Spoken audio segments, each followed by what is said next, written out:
દોસ્તો મારી ગુજ્જુની મોજ ચેનલમાં આપનું સ્વાગત છે। આજના વિડીયોમાં આપણે વાત કરવા જઈ રહ્યા છીએ કે રાકેશભાઈ અને શિલ્પા ભાભી આજે કઈ વાતથી આટલા બધા ખુશખુશાલ થઈ ગયા, એવો કોનો ફોન આવ્યો હતો, શું ખુશખબરી હતી કે તેમના ચહેરા ઉપર આટલી બધી ખુશીઓ છવાઈ ગઈ હતી, એનું શું કારણ હતું। અને દોસ્તો આજે એમની એનિવર્સરી છે, તો એનિવર્સરીનું સેલિબ્રેશન કેવી રીતે કરીશું, કઈ સ્પેશિયલ હતું, બધું જ જાણવા મળશે તમને આપણા આ વિડીયોમાં।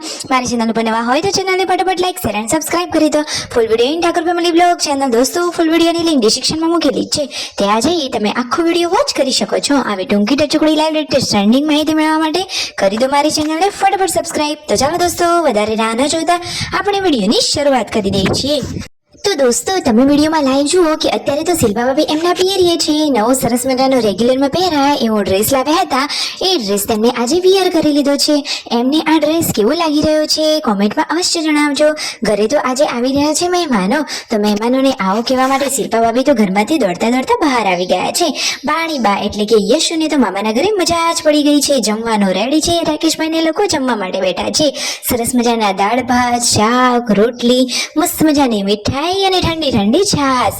ઉનાળામાં તો બાકી છાશ મળી જાય એટલે જમવાની મજા જ પડી જાય। તો જુઓ જક્ષીજી અને રાકેશભાઈ સાથે જમવા માટે બેસી ગયા છે, સરસ મજાનું જમવાનું રેડી છે। શિલ્પા ભાભીએ તો સરસ મજાની રસોઈ રેડી કરી લીધી છે। તો જુઓ અહીંયા રાકેશભાઈ અને જક્ષીજીએ જમી લીધું ને હવે અંદર આ મહેમાનો જમવા માટે બેસી રહ્યા છે।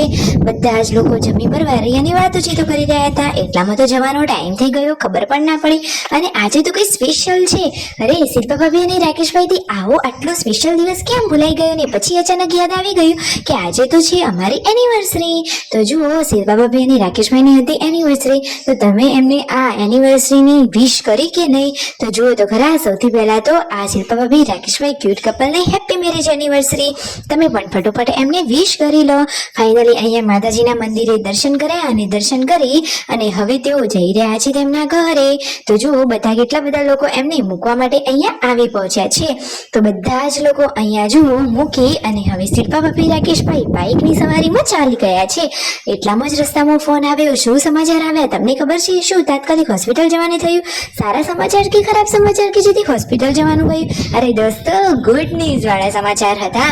તો ફાઇનલી બંને લોકોના ચહેરા ઉપર ઘણી બધી ખુશીઓ છવાયેલી જોવા મળી, પરંતુ પછી આ શું થયું તમને ખબર છે? જુઓ તો ખરા, ફોનમાં આ રીતે વાત કરી કે અમે હોસ્પિટલે આવ્યા છે, ગુડ ન્યૂઝ છે, તાત્કાલિક હોસ્પિટલે જવું પડ્યું હતું અને પછી ખબર પડી કે એ તો શિલ્પા ભાભી અને રાકેશભાઈની સાથે પ્રેન્ક કરતા હતા। તો આ તો પ્રેન્ક એમનો બહુ મોટો થઈ ગયો, બધા જ લોકોને એવું જ લાગ્યું હતું કે ફાઇનલી પૂનમ ભાભી તરફથી ગુડ ન્યૂઝ મળી ગયા છે, પરંતુ હવે ગુડ ન્યૂઝની કોઈ વધારે વાર પણ નથી, પરંતુ આ તો પ્રેન્ક હતો। તો જુઓ તો ખરા, શિલ્પા ભાભી અને રાકેશભાઈ તો કેટલા ખુશ થઈ ગયા હતા, કહે છે કે અમારી એનિવર્સરીના દિવસે આપણા ઘરમાં સરસ મજાની કિલકારીઓ વાળું બાળક આવ્યું, તો ડબલ સેલિબ્રેશન, એ તો મસ્ત મજાના ખુશ થયા હતા। પરંતુ દોસ્તો આ તો એક પ્રેન્ક હતું। પછી એમને તો ખબર પડી ફાઇનલી હવે બાઇકની સવારી જઈ રહી છે કઈ બાજુ, ખેરાલુ કે સતલાસણા ક્યાં જઈ રહ્યા છે તમે વિડીયોમાં લાઈવ જુઓ। અને પછી ફાઇનલી તેઓ બજારમાં પહોંચ્યા અને ત્યાં જઈ અને પકોડીની પાર્ટી કરી। તો જુઓ ત્યાં આ નાની 3 દીકરીઓ આવી હતી, એમના જોડે કશુંક માંગતી હતી, તો એ કહે છે કે ચાલો તમને પણ અમે પકોડી ખવડાવી દઈએ। તો શિલ્પા ભાભીએ યશુને તેડી લીધી છે, યશુ, શિલ્પા ભાભી, રાકેશભાઈ અને આ 3 દીકરીઓ બધા જ લોકો હવે જઈ રહ્યા છે પકોડી ખાવા માટે। તો પકોડી સેન્ટરે તેઓ પહોંચી ગયા છે। આ બાજુ જુઓ પકોડી બનવાની હવે રેડી થઈ રહી છે, શિલ્પા ભાભી તો એ છોકરી જોડે વાતોચીતો કરી રહ્યા છે।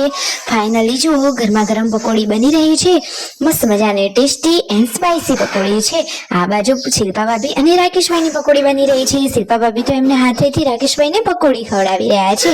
જુઓ તો ખરા કે શિલ્પા ભાભી કેટલી સરસ મજાની સાડી વેર કરી છે। ફાઇનલી ઘરે આવ્યા ત્યારે શિલ્પા ભાભી કહે છે કે અરે આવો પણ કોઈ પ્રેન્ક હોય, તમે તો કેવું પ્રેન્ક કરો છો? જુઓ તો ખરા કે એ તો હમણાં જ હોસ્પિટલે પહોંચી જાત, આ તો પછી ખબર પડી અને ફોન કરીને જણાવ્યું કે અમે પ્રેન્ક કરતા હતા, ત્યારે જ તેઓ તો ઘરે આવ્યા। ફાઇનલી હવે બધા લોકો સંજયભાઈનું અને રણજીતભાઈનું ટેટુ જોઈ રહ્યા છે।